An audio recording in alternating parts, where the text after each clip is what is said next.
13 пословиц, которые глубже, чем кажутся. Первая. Японская пословица. После того, как корабль утонул, каждый знает, как его можно было спасти. Вторая. Африканская пословица. У кота, который хочет стать львом, сначала должен пропасть аппетит к мышам и крысам. Третья. Чародинская пословица. Чем толще твой кошелек, тем громче смеются над твоими шутками. Четвертая. Итальянская пословица. Стены только у нас в голове. Пятая. Монгольская пословица. Кто держит меч, должен быть готов держать и щит. Шестая. Китайская пословица. Не старайся болотной лягушке рассказывать об океане. Седьмая. Английская пословица. Человек, который постоянно оглядывается назад, рано или поздно споткнется. Восьмая. Турецкая пословица.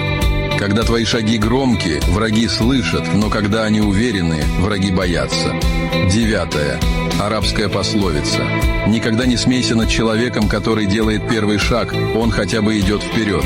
Десятая. Индийская пословица. Вода делает камень мягким не силой, а терпением. 11. Персидская пословица. Птица, живущая в клетке, считает полет болезнью. 12. Японская пословица. Солнце не торопится, но всегда успевает. 13.